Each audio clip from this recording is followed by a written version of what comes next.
What up, Knicks fans? Before we get into the latest news and rumors surrounding New York, let's get the likes going on this video. Josh Hart has been absolutely electric in the first two games of his New York Knicks career, and I think he's exceeded everybody's expectations. So if you are hyped about Josh Hart being a New York Knicks, why don't you hit that thumbs up icon and like this video.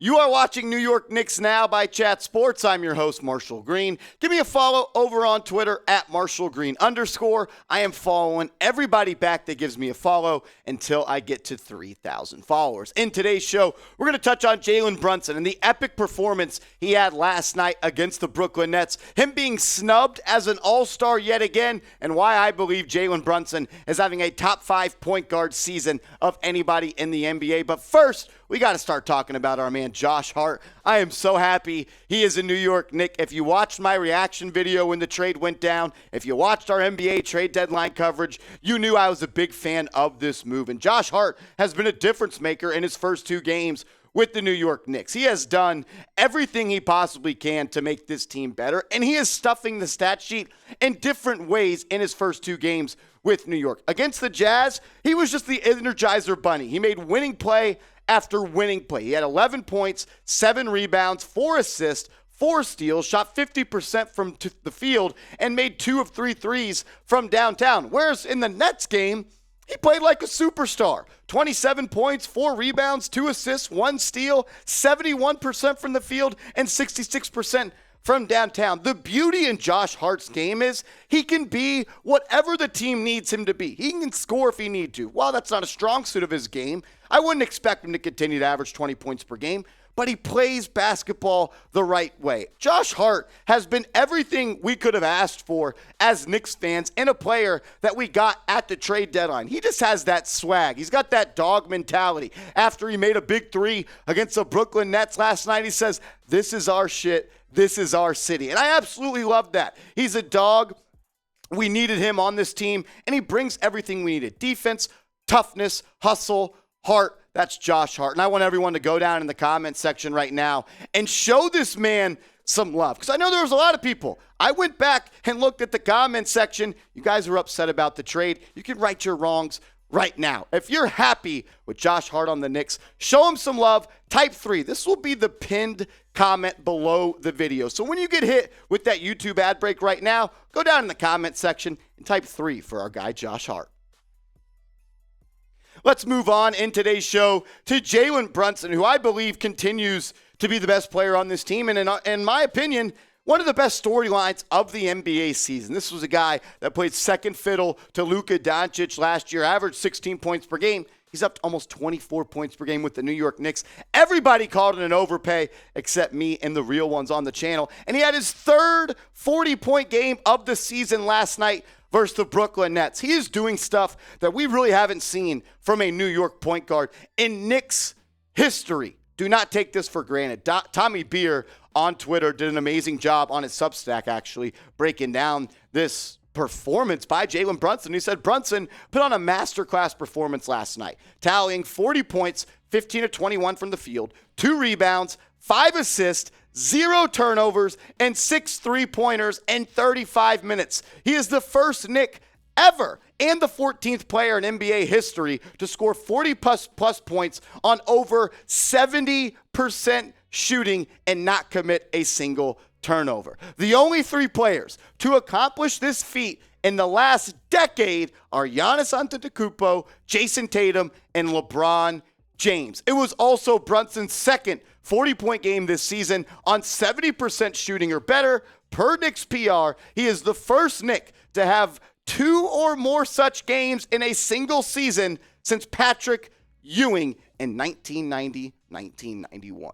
Knicks fans, while we have come to expect this from Jalen Brunson because we know how special he is, we know how talented he is, we know how much of a gifted player he is, do not take this for granted. What he is doing is truly incredible. He is playing like the best player, arguably, in the NBA right now. I mean, since he has been snubbed as an all-star in the last 6 games, he's putting up numbers that only some players could dream of. He's averaging 32.5 points per game over the last 6 contests, over 6 assists, less than a turnover and a half per game, while doing it on some of the most efficient numbers you will see a player 6 feet do. 61% from the field and 56% from downtown. But it's not just this past 6 games where he has absolutely been playing great. He's been doing it all season long. For the year, he's averaging 24 points per game, 6+ assists, just 2 turnovers, 48.5% from the field, and his 3-point percentage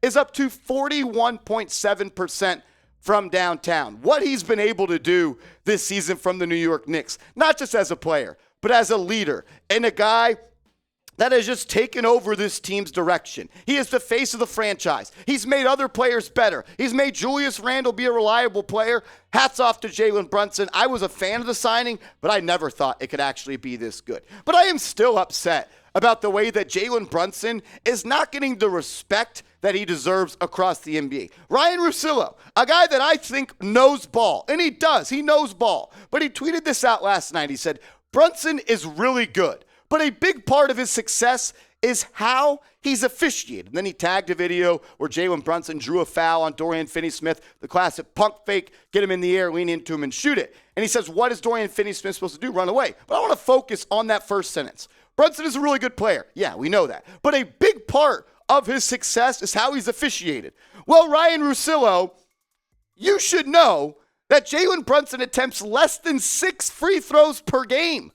How can you say a large part of his success is how he's officiated when he attempts less than 6 free throws per game? Ryan, if you just started watching the NBA because the Super Bowl was over a couple of days ago, if you don't know ball, just say that, because saying that is so disrespectful to the type of season that Jalen Brunson is having for the New York Knicks and for the NBA at this point. The man goes from being a backup option, a second fiddle to Luka Doncic, leaves him. Everyone says he's overpaid. Everyone says it was a bad move. The Knicks did all this. They hired his daddy. They did all that. And now he is playing like a player that deserves to be an all-star and honestly deserves MVP consideration, because without Jalen Brunson on this team, the New York Knicks would be in the Victor Wembanyama sweepstakes. I can't believe Ryan Russillo said that. He's a guy that I really, really like, and that was just an asinine take. I'm going to tell you more about why Jalen Brunson should be an all-star coming up.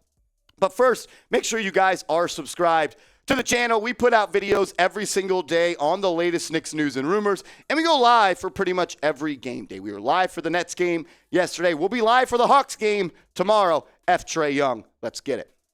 I'm just tired of the lack of respect that Jalen Brunson is getting. I think people are just really not paying attention to what he's doing, because the fact that he is not an all-star this season is irresponsible by the NBA, and the people that decided that should be out of a job. There is no way that you could tell me Jalen Brunson has not played or been deserving to be an all-star this season. So over the next couple of minutes, I want to tell you guys why I believe that. And when you look at the players that did make the All-Star game over Jalen Brunson, you got DeMar DeRozan, you got Drew Holiday, and you got Tyrese Halliburton. Brunson averages more points than all of these guys except for DeMar DeRozan. He averages 6.2 assists, while Drew Holiday averages 7, and Tyrese Halliburton averages 10. He's just as efficient or more efficient than all of them, shooting 48.5% from the field. But since when did we not take wins into account? Since when did value and importance to stacking wins and winning ball games not be relevant in the all-star selection? Drew Holiday, he probably deserves it. He's having a great season. Not as good as Jalen Brunson, but he's on a team that's number 2 in the East. The Chicago Bulls, led by DeMar DeRozan, are 5 games under 500 and are not even in the play-in. Tyrese Halliburton, you fake all-star. Wally Zerbiak said it right. This team is 9 games under 500 and not even in the play-in, but he's an all-star? Sure, anybody can compile stats on a bad team. Look at Kevin Love with the Minnesota Timberwolves. It's about playing like a baller and getting wins, and that's what Jalen Brunson is doing this season. I just hope Knicks fans, and I'm going to remind you every day, because we've never seen anything like this from a guard on this team, show some love and make sure you're not taking this level of play for granted, because we never know. We'll never know if we get another point guard like this or if Brunson ever plays like this again. The guy missed his first 2 shots last night and finished 15 of 21, which means he made 15 of his next 19 shots. The kid's a baller, and I'm glad he's wearing the orange and blue. Should Jalen Brunson be an all-star? We'll end on this question. Type 11, his jersey number, for yes, or N for no. If you type N for no, I'm telling you, this isn't the channel for you. I appreciate everybody for tuning in to the show today. Wild week it was last week. We put out like 14 videos in a 7-day period. We covered the trade deadline. We're going to cover the rest of the season just as hard. And when the offseason comes, we're going to be your go-to channel on YouTube. Hit that big red button and help us get to 18,000 subscribers.